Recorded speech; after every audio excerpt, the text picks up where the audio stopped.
प्रिय दर्शकों, एक बार फिर ज्ञान गंगा यूट्यूब चैनल में आपका स्वागत है। दोस्तों, आज का वीडियो बड़ा ही प्रेरणादायक और मोटिवेशनल है। प्रिय दर्शकों, एक बूढ़ी चिड़िया ने बताया कि जिस घर में इन 3 लोगों की चलती है वह घर बहुत जल्दी नष्ट हो जाता है। प्रिय दर्शकों, कहानी शुरू करने से पहले अगर आप हमारे चैनल ज्ञान गंगा पर पहली बार आए हैं तो चैनल को सब्सक्राइब करें, बेल आइकन ऑन करें, अच्छे कमेंट करें ताकि हर आने वाले वीडियो का नोटिफिकेशन सबसे पहले आपको मिले और आप उसका फायदा उठा सकें। तो शुरू करते हैं। प्रिय दर्शकों, आज की यह प्यारी सी कहानी, यह प्यारा सा वीडियो प्राचीन समय की बात है। किसी नगर में एक व्यापारी रहता था। वह व्यापारी बड़ा ही धनवान व्यक्ति था। उसके घर में अन्नधन की कोई कमी नहीं थी। व्यापारी का एक बड़ा ही सुंदर पुत्र था। व्यापारी अपने पुत्र से बहुत प्रेम करता था।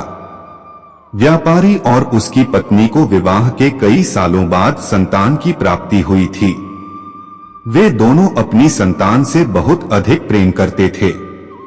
प्रिय दर्शकों, व्यापारी हर कार्य अपने पुत्र से पूछकर करता था। व्यापारी का पुत्र अभी छोटा था, परंतु प्रेम में अंधा व्यापारी वही करता था जो उसका पुत्र कहता था। अगर पुत्र कोई गलत कार्य करने को भी कहता तो व्यापारी उसे कर देता था। व्यापारी यह नहीं देखता था कि मेरा पुत्र अभी छोटा है और इसे इतनी समझ नहीं है कि यह बड़े निर्णय ले सके। परंतु पुत्र प्रेम में अंधे व्यापारी और उसकी पत्नी दोनों अपने पुत्र की हर बात को सराखों पर रखते थे। व्यापारी का पुत्र जो भी मांगता व्यापारी उसे लाकर दे देता था। प्रिय दर्शकों, व्यापारी के घर के बाहर एक वृक्ष पर कई सालों से एक बूढ़ी चिड़िया रहती थी। वह बूढ़ी चिड़िया व्यापारी के घर को अच्छे से जानती थी। व्यापारी भी उस बूढ़ी चिड़िया की बड़ी सेवा करता था, उसे दाना पानी खाने के लिए देता था। बूढ़ी चिड़िया यह देखकर बड़ी चिंतित थी कि व्यापारी अपने पुत्र की हर बात मान लेता है। व्यापारी का पुत्र जिस भी चीज की जिद करता व्यापारी उसे लाकर दे देता। तब बूढ़ी चिड़िया व्यापारी से कहती है, हे व्यापारी, तुम्हें अपने पुत्र के प्रेम में अंधा नहीं होना चाहिए। तुम्हारी यह गलती तुम्हें आगे जाकर बहुत भारी पड़ेगी। तब व्यापारी कहता है, अरे बूढ़ी चिड़िया, तुम नहीं जानती मेरा पुत्र स्वयं भगवान का रूप है। इतनी मन्नतों के बाद मुझे पुत्र की प्राप्ति हुई है। अब तो वह जैसा कहेगा मैं वैसा ही करूंगा। तब बूढ़ी चिड़िया कहती है, अरे पुत्र प्रेम में अंधे व्यापारी, तुम्हें मेरी बात समझ में नहीं आ रही है। मैं तुम्हें एक कहानी के माध्यम से अपनी बात समझाती हूँ। प्रिय दर्शकों, अब बूढ़ी चिड़िया अपनी कहानी प्रारंभ करती है। बूढ़ी चिड़िया कहती है, हे व्यापारी, प्राचीन समय की बात है। एक गांव में एक सेठ रहता था। वह सेठ बड़ा ही भोला भाला व्यक्ति था। उसके 4 बेटे थे। सेठ अपने चारों बेटों के साथ घर में आराम से रहता था। सेठ ने अपने सभी बेटों का विवाह कर दिया था। सेठ की चारों बहुएं सेठ की खूब सेवा करती थीं। प्रिय दर्शकों, सेठ की छोटी बहू के घर में आने के बाद सेठ का घर बड़े सुख से चल रहा था। सेठ का व्यापार भी बहुत अच्छे से चल रहा था। छोटी बहू के आने के बाद सेठ के घर में अन्नधन की कोई कमी नहीं थी और घर का माहौल बड़ा ही सुखद था। उनके घर में कभी कोई लड़ाई झगड़ा नहीं होता था। सेठ के सभी पुत्र एक साथ मिलकर रहते थे और सेठ की बहुएं भी आपस में बड़ा प्रेम करती थीं। चारों बहुएं मिलकर एक साथ खाना पकाती थीं और अपने पतियों व ससुर को खिलाती थीं। इधर सेठ का व्यापार भी बहुत अच्छे से चल पड़ा था। चारों बेटे व्यापार को बड़े अच्छे से संभाल रहे थे। सेठ सोचता था कि अब तो उसका जीवन सफल हो चुका है। घर में चारों बहुएं बड़े प्रेम से रहती हैं। मेरा व्यापार मेरे चारों पुत्र बड़े अच्छे से संभाल रहे हैं। अन्नधन की घर में कोई कमी नहीं है।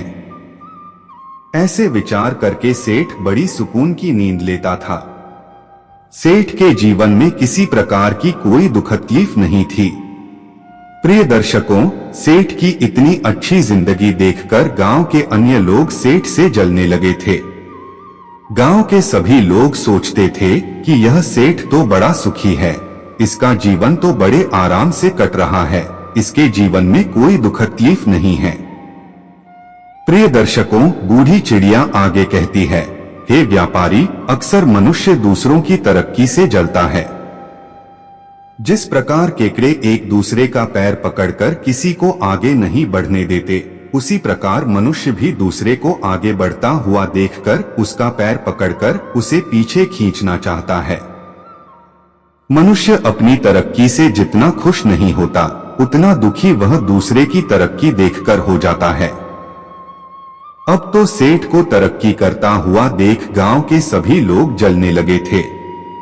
कोई भी सेठ से सीधे मुंह बात नहीं करता था। सभी सोचते थे कि किस तरह सेठ का जीवन कष्ट से भर दिया जाए, किस प्रकार उसकी हंसी को दुख में बदल दिया जाए। प्रिय दर्शकों, यही सब सोचकर गांव के कुछ लोग सेठ के कुल पुरोहित के पास जाते हैं और कहते हैं, अरे पुरोहित जी, आप यहाँ सूखी रोटी खा रहे हैं और वहाँ आपका यजमान सेठ बड़े आराम से पकवान खा रहा है, अपनी बहुओं के हाथों का स्वादिष्ट भोजन कर रहा है। तब पुरोहित जी कहते हैं, आप लोग क्या कहना चाहते हैं? मुझे बात समझ में नहीं आ रही है। तब गांव के लोग बताते हैं, पुरोहित जी, आपका जीवन तो आपके यजमान से ही चलता है, परंतु आपका यजमान तो बड़ा सुखी है। उसके जीवन में तो किसी प्रकार का कोई कष्ट नहीं है। जरा याद कीजिए कि आपके इस यजमान ने आपको आखिरी बार अपने घर कब बुलाया था। अगर आपका यजमान आपको अपने घर नहीं बुलाएगा, आपसे हवन पूजा नहीं करवाएगा, तो भला आपकी रोजी रोटी कैसे चलेगी? आपका घर कैसे चलेगा? प्रिय दर्शकों, कुल पुरोहित को गांव वालों की बात समझ में आ रही थी। वह भी सोच रहा था, बात तो सही है। सेठ ने बहुत समय से मुझे अपने घर नहीं बुलाया है और उसका जीवन बड़े सुख से कट रहा है। इस प्रकार तो मेरे बीवी बच्चे भूखे मरने लगेंगे। कुल पुरोहित कहता है, अरे भाइयों, आपकी बात तो बिल्कुल सत्य है। सेठ तो बड़ा धनवान बन चुका है। उसका व्यापार भी बड़ी तेजी से आगे बढ़ रहा है। उसके चारों पुत्र बड़ी मेहनत करते हैं और उसके घर में चारों बहुएं मिलकर बड़े प्रेम से अपना जीवन निर्वाह कर रही हैं। उसके जीवन में किसी प्रकार का कोई कष्ट नहीं है। तब गांव के लोग कहते हैं, पुरोहित जी, अगर आप अपना घर चलाना चाहते हैं, अगर आप सुख से जीवन जीना चाहते हैं, तो आपको कुछ ऐसा करना पड़ेगा जिससे आपके यजमान सेठ के जीवन में कुछ कष्ट आए, उसके घर में लड़ाई झगड़ा हो। तभी वह आपको हवन पूजन के लिए अपने घर में बुलाएगा और आपको कुछ धन मिलेगा। अगर ऐसा ही चलता रहा तो आप एक दिन गरीब हो जाएंगे और आपको भीख मांगना पड़ेगा। प्रिय दर्शकों, इतनी बात कहकर गांव के सभी लोग कुल पुरोहित के यहाँ से चले आते हैं। अब इधर वह कुल पुरोहित बड़ी चिंता में डूब जाता है। वह सोचता है, अब मैं ऐसा क्या कर सकता हूं कि सेठ के घर में लड़ाई झगड़ा होने लगे, उसका व्यापार बंद पड़ जाए, तभी वह मुझे हवन पूजन के लिए अपने घर में बुलाएगा। प्रिय दर्शकों, ऐसा सोचकर वह कुल पुरोहित एक साधु महाराज के पास जाता है और कहता है, हे स्वामी, मेरी सहायता कीजिए। मेरे गांव में मेरा यजमान है जो एक सेठ है। सेठ बड़ा सुखी जीवन जी रहा है।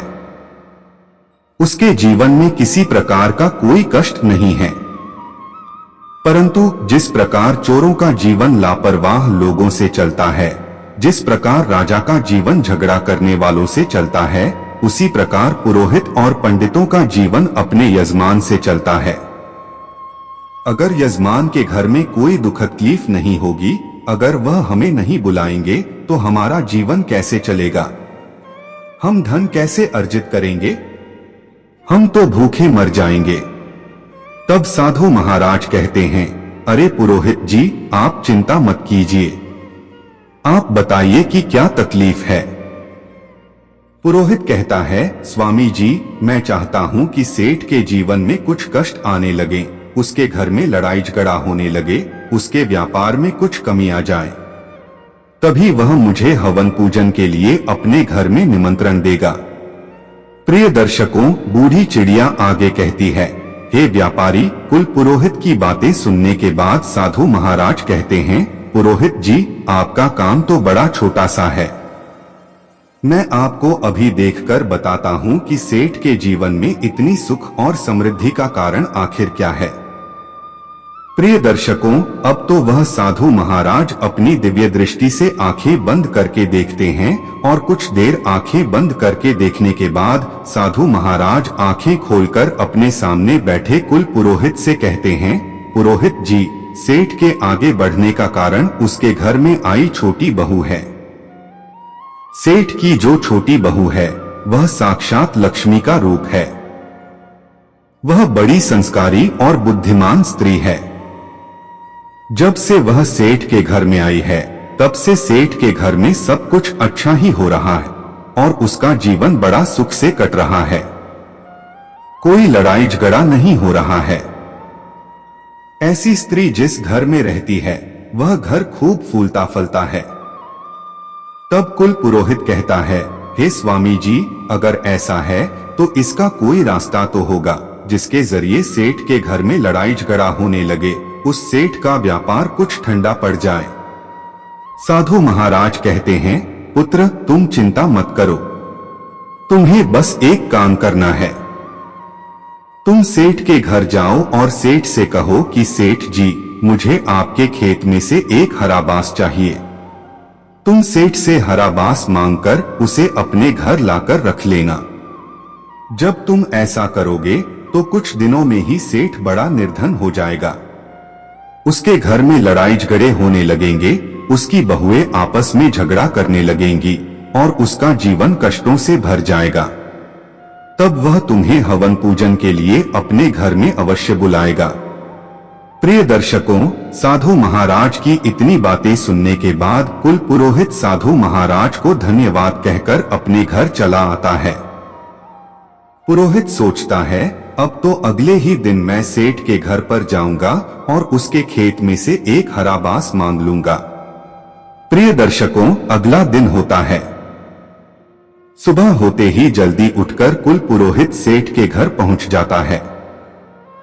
सेठ के घर पहुंचने पर पुरोहित आवाज लगाता है। सेठ, जो अंदर आराम कर रहा था, बाहर आकर देखता है तो अपने कुल पुरोहित का बहुत स्वागत करता है, आदर सत्कार करता है और पुरोहित को ले जाकर अंदर बैठाता है। सेठ कहता है, बताइए पुरोहित जी, आज इतने दिनों बाद आपका हमारे घर कैसे आना हुआ?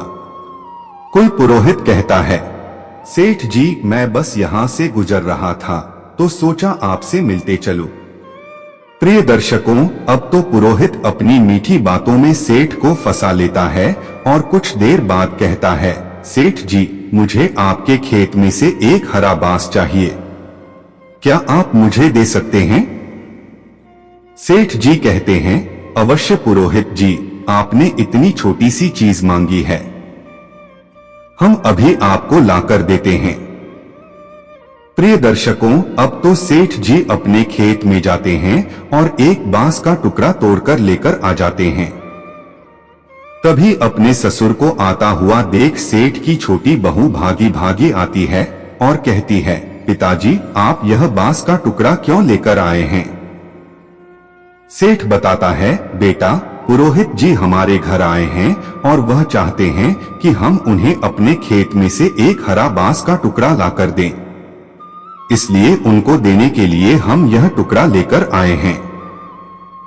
प्रिय दर्शकों, तब वह छोटी बहू कहती है, पिताजी, आप यह बांस का टुकड़ा पुरोहित जी को अवश्य दे दीजिएगा, परंतु इससे पहले कुछ देर आप यह बांस का टुकड़ा मुझे दे दीजिए, मैं कुछ देर में यह लाकर आपको दे दूंगी। प्रिय दर्शकों, अब तो अपनी छोटी बहू को वह बांस देकर सेठ चला जाता है।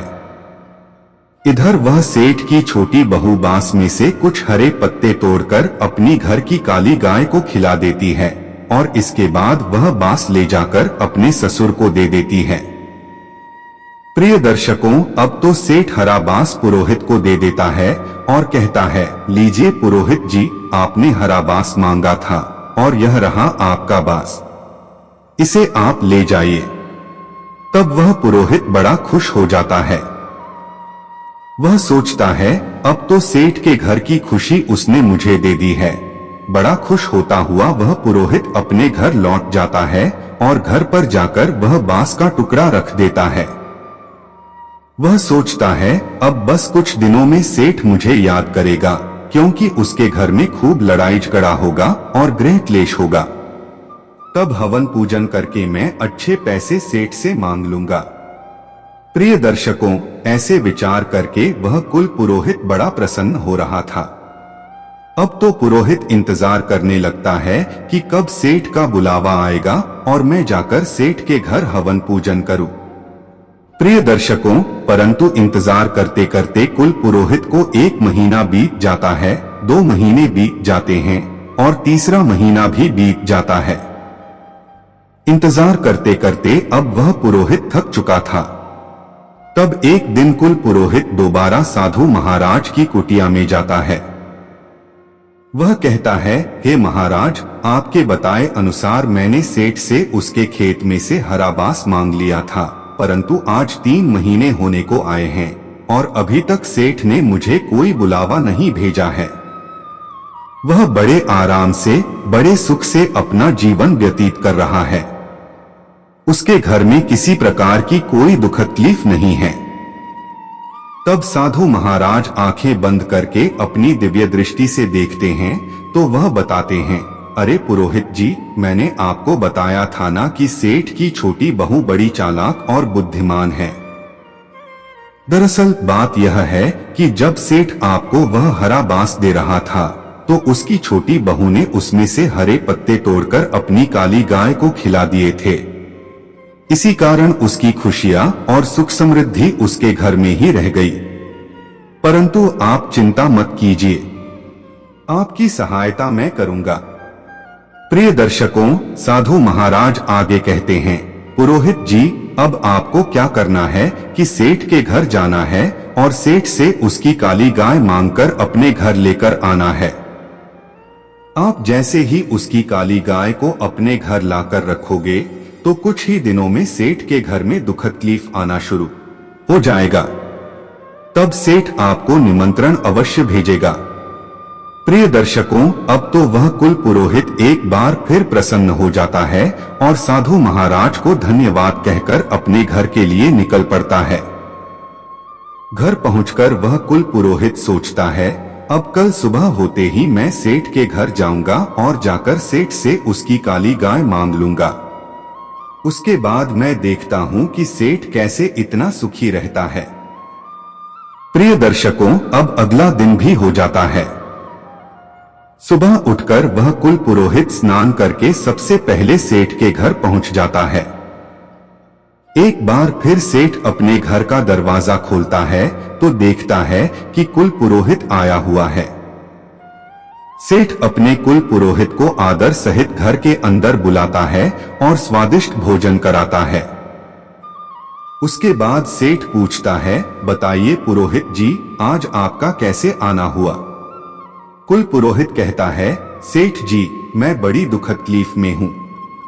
दरअसल बात कुछ ऐसी है कि मेरे घर पर जो गाय है उसने दूध देना बंद कर दिया है और मेरे बच्चों को दूध नहीं मिल रहा है। कई दिनों से मेरे बच्चों ने दूध नहीं पिया है, इसीलिए मैं आपसे सहायता लेने के लिए आया हूं। अगर आप मुझे अपनी काली गाय दे देंगे तो आपकी बड़ी कृपा होगी।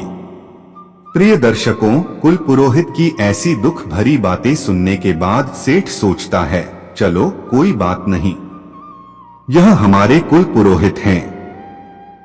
अगर हम इनका भला करते हैं तो यह पुण्य का काम ही होगा। ऐसा सोचकर सेठ कहता है, पुरोहित जी, आप चिंता न करें, हम आपको अपनी काली गाय दे देंगे। इतना कहकर सेठ गाय को लेने के लिए अपने घर के आंगन में जाता है और गाय को लेकर पुरोहित को देने के लिए चल देता है। तभी सेठ की छोटी बहू आकर सेठ को रोक लेती है। छोटी बहू कहती है, पिताजी आप इस गाय को लेकर कहां जा रहे हैं? सेठ बताता है, बेटा हमारे कुल पुरोहित आए हैं और उनकी गाय दूध नहीं दे रही है, इसलिए वह हमारी काली गाय लेना चाहते हैं। मैं यह गाय उनको देने के लिए जा रहा हूं।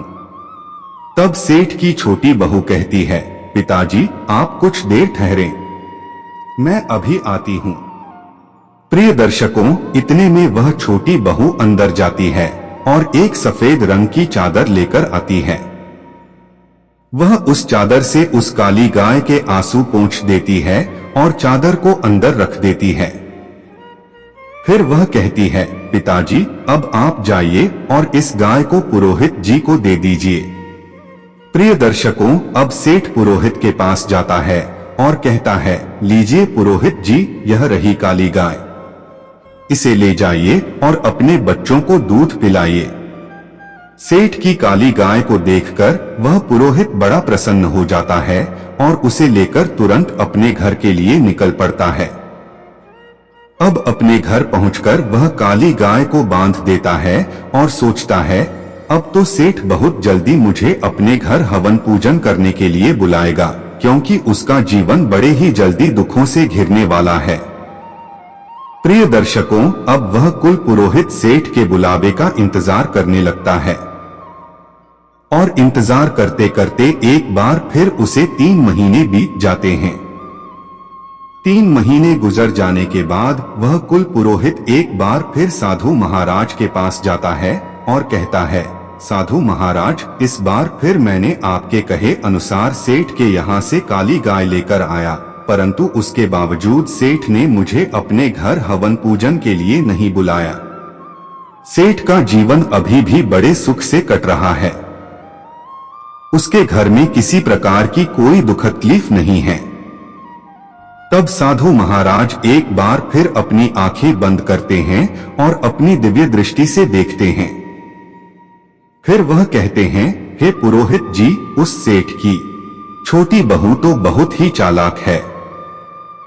हमने जितना सोचा था वह उससे भी ज्यादा चालाक है।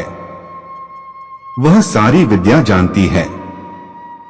सेठ की बहू बड़ी बुद्धिमान है। जब आप सेठ से काली गाय मांगने गए थे, तब उसने अपनी सफेद चादर में गाय के आंसू पोंछकर अपने पास रख लिए थे, जिसके कारण सुख समृद्धि उसके घर में ही रह गई। अब तो यह बात सुनकर कुल पुरोहित बड़ा चिंतित हो जाता है।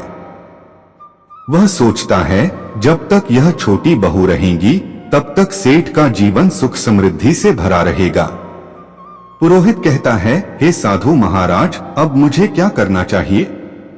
साधु महाराज कहते हैं, पुरोहित, अब आप सेठ के घर जाओ और सेठ से किसी तरह वह सफेद चादर मांगकर अपने घर लाकर रख लो। अगर आपने ऐसा कर लिया तो निश्चित ही सेठ का जीवन बदल जाएगा और उसके घर में लड़ाई झगड़ा, गृह क्लेश होने लगेगा। प्रिय दर्शकों, अब साधु महाराज को धन्यवाद कहकर वह कुल पुरोहित अपने घर के लिए निकल जाता है।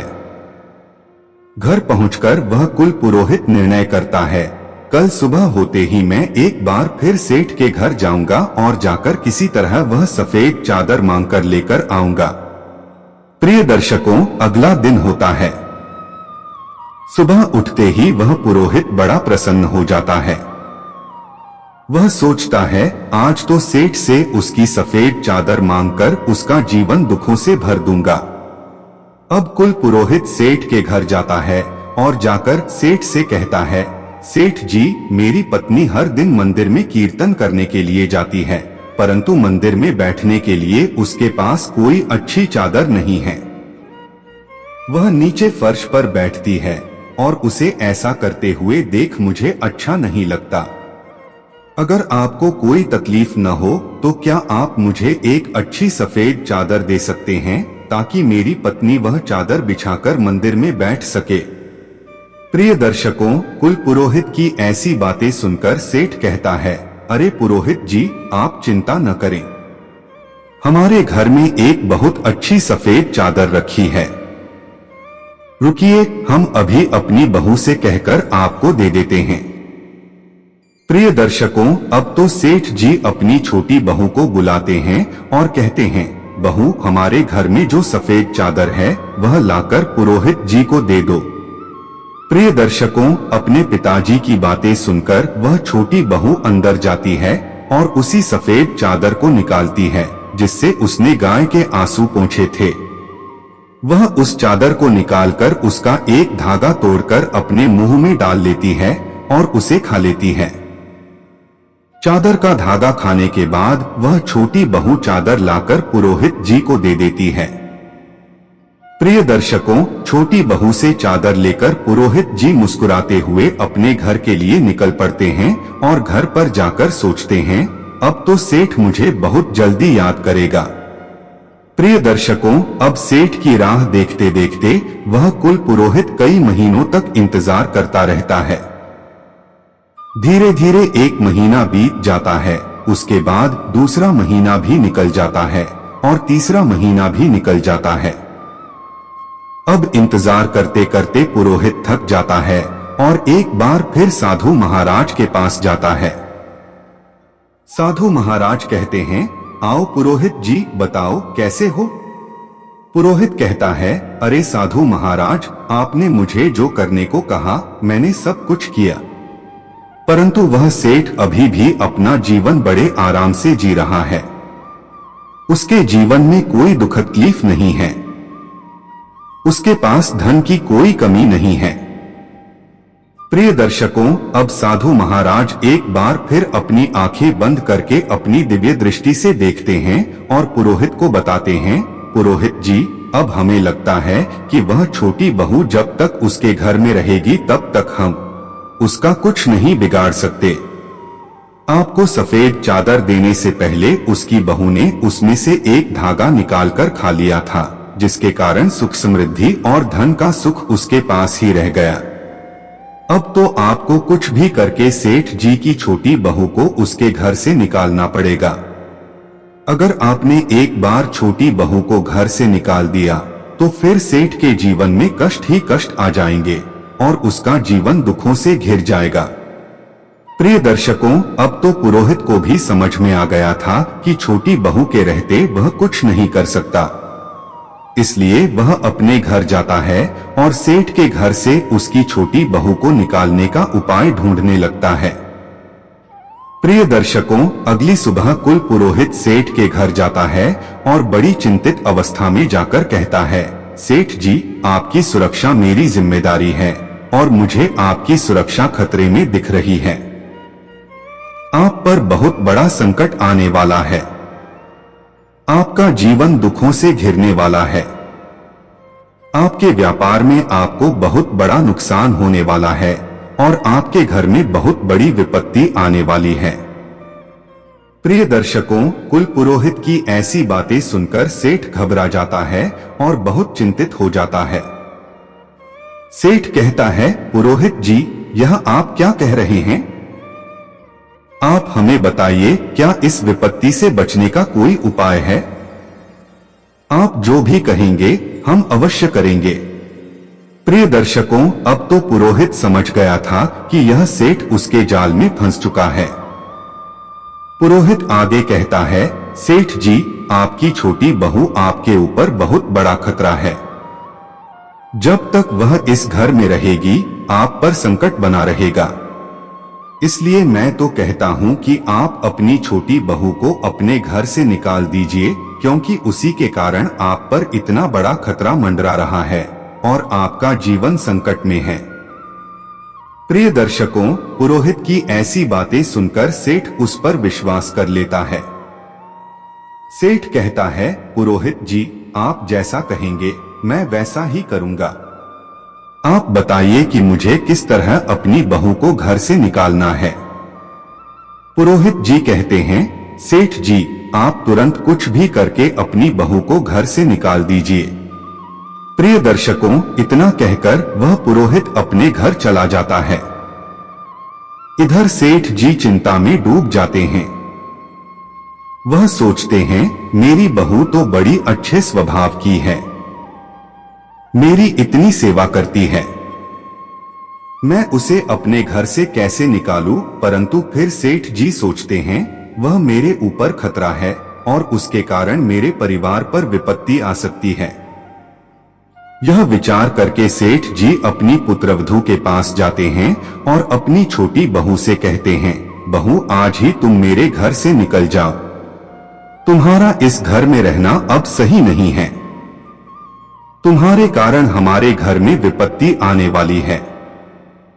प्रिय दर्शकों, अपने ससुर की ऐसी बातें सुनकर वह छोटी बहू बहुत कुछ समझ जाती है। वह कहती है, ठीक है पिताजी, अगर आप यही चाहते हैं तो मैं इस घर को छोड़कर चली जाती हूँ। प्रिय दर्शकों, अपनी पत्नी को घर छोड़कर जाता हुआ देख सेठ का छोटा पुत्र कहता है, पिताजी अगर मेरी पत्नी इस घर में नहीं रह सकती तो मैं भी नहीं रहूंगा, मैं भी अपनी पत्नी के साथ घर छोड़कर जा रहा हूँ। प्रिय दर्शकों, अब तो वह पत्नी और पति दोनों सेठ जी का घर छोड़कर शहर में चले जाते हैं और शहर में जाकर किराए के मकान में रहने लगते हैं। कुछ दिन बाद वे अपना नया धंधा शुरू करते हैं। प्रिय दर्शकों, सेठ की छोटी बहू बड़ी बुद्धिमान थी। उसकी बुद्धि के कारण उनका धंधा बड़े अच्छे से चलने लगता है। उनका व्यापार बहुत बड़े व्यापार में परिवर्तित हो जाता है और छोटा पुत्र और उसकी पत्नी दोनों बड़े धनवान बन जाते हैं। शहर में अपना मकान भी खरीद लेते हैं।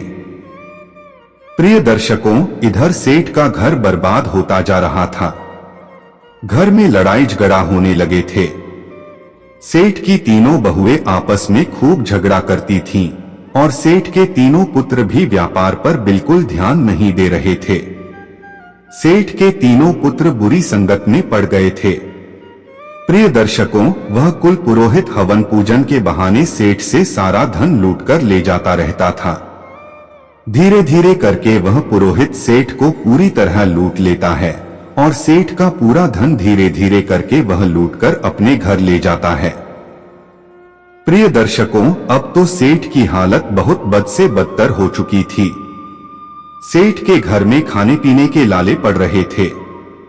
खाने को भोजन नहीं था, पहनने को वस्त्र नहीं थे। अपनी ऐसी हालत देखकर सेठ एक दिन विचार करने बैठता है। गहरा विचार करने पर सेठ को समझ में आता है, जिस दिन से मेरी छोटी बहू इस घर को छोड़कर गई है, उस दिन से इस घर की हालत बद से बदतर होती जा रही है। सेठ को अब समझ हो चुका था कि उसकी छोटी बहू ही है जो उसके घर को बचा सकती है। सेठ अब तुरंत दौड़ा दौड़ा शहर जाता है और अपने छोटे पुत्र के घर पर जाकर अपनी लक्ष्मी स्वरूप बहू से क्षमा मांगता है। सेठ अपनी बहू के चरणों में गिरकर कहता है, बहू मुझे माफ कर दो, मैंने पुरोहित की बातों में आकर तुम्हें घर से निकाल दिया, परंतु तुम तो साक्षात लक्ष्मी हो। जब तक तुम मेरे घर में थी तब तक घर में बड़ी सुख शांति बनी हुई थी, और जब से तुम घर छोड़कर गई हो घर में गृह क्लेश हो रहे हैं, लड़ाई झगड़ा हो रहे हैं और हम बड़े निर्धन हो चुके हैं। प्रिय दर्शकों, ससुर की इतनी बात सुनकर वह छोटी बहू कहती है, पिताजी आप चिंता मत कीजिए, मैं अभी अपने घर चलती हूँ। यह भी मेरा घर है और वह भी मेरा घर है। मैं पहले से यह जानती थी कि पुरोहित ने आपके कान भरे हैं और उसी ने आपको कहा है कि आप मुझे घर से निकाल दें। प्रिय दर्शकों, छोटी बहू आगे कहती है, पिताजी संसार में ऐसे बहुत से लोग होते हैं जो दूसरों की खुशियों से, दूसरों के सुख से जलते हैं और उनको बर्बाद करना चाहते हैं, परंतु यह हमारे ऊपर निर्भर करता है कि हम किसकी बातों में आते हैं, कैसे निर्णय लेते हैं और किस तरह अपने घर को चलाते हैं। अगर हम गलत लोगों की बात में आकर अपने ही घर को तोड़ेंगे, अपने ही घर के लोगों को घर से निकालेंगे, तो अवश्य हमारे घर का नाश हो जाएगा। प्रिय दर्शकों, इतनी बातें सुनकर सेठ अपनी बहू को लेकर अपने घर लौट जाता है। बहू के घर आने के कुछ दिन बाद सेठ तरक्की करने लगता है। सेठ का व्यापार फिर से चलने लगता है। सेठ के घर में अन्नधन के भंडार भरे रहते हैं, आपस में प्रेम बना रहता है। प्रिय दर्शकों, एक दिन सेठ की छोटी बहू सेठ से कहती है, पिताजी, आज मैं आपसे जो कहने जा रही हूँ, मेरी बात को ध्यान से सुनिए। जिस घर में इन 3 लोगों की चलती है, वह घर बहुत जल्दी बर्बाद हो जाता है। उन घरों का सत्यानाश हो जाता है। तब सेठ कहता है, बहू, वह 3 लोग कौन हैं? सेठ की छोटी बहू बताती है, पिताजी, ध्यान से सुनिए। नंबर 1, बिगड़ा हुआ बालक। जिस घर में बिगड़ा हुआ पुत्र होता है, जो गलत संगति में पड़ जाता है और उसकी बात घर में मानी जाती है, उसके कहे अनुसार अगर माँ बाप काम करते हैं तो उस घर का सत्यानाश हो जाता है। वह घर बिकने की स्थिति में आ जाता है। उस घर के लोग कष्ट में अपना जीवन व्यतीत करते हैं। नंबर 2, जिद्दी और लालची स्त्री। जिस घर में स्त्री लालची होती है, जिद करने वाली होती है और उसकी बात घर में चलती है, तो वह घर अवश्य कंगाल बन जाता है। उस घर में कभी धन नहीं रहता। स्त्री चाहे तो घर को बना सकती है और चाहे तो घर को बिगाड़ सकती है। यह स्त्री पर निर्भर करता है। जिस घर में स्त्री लालची और जिद्दी होती है, उस घर का नाश होना तय है। इसलिए जिद्दी और लालची स्त्री की बात कभी नहीं मानना चाहिए। नंबर 3, बाहर वालों की बातों में आने वाला मुखिया। जिस घर का मुखिया बाहर वालों की बातों में आ जाता है, उनके कहे अनुसार चलता है, उस घर का सत्यानाश हो जाता है। छोटी बहू आगे कहती हैं, पिताजी, जिस प्रकार आप पुरोहित की बातों में आ गए थे, उसी प्रकार अगर घर का मुखिया बाहर वालों की बातों को मानकर अपने घर के निर्णय करता है, तो उसका घर अवश्य नाश हो जाता है।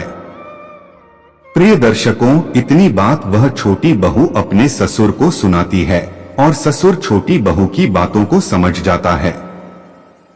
प्रिय दर्शकों, इधर वह बूढ़ी चिड़िया यह कहानी व्यापारी को सुना रही थी। व्यापारी को बूढ़ी चिड़िया की बात समझ में आ जाती है। अब वह अपने पुत्र को सही शिक्षा देता है और पुत्र के अनुसार चलना बंद कर देता है। तो प्रिय दर्शकों, हमारी आज की कहानी यहाँ समाप्त होती है। प्रिय दर्शकों, हम आशा करते हैं कि आपको यह कहानी बेहद पसंद आई होगी और आप इस कहानी से बहुत प्रेरणा लेंगे। तो मिलते हैं आपसे अगली वीडियो में। तब तक के लिए अपना ख्याल रखिए और खुश रहिए। धन्यवाद।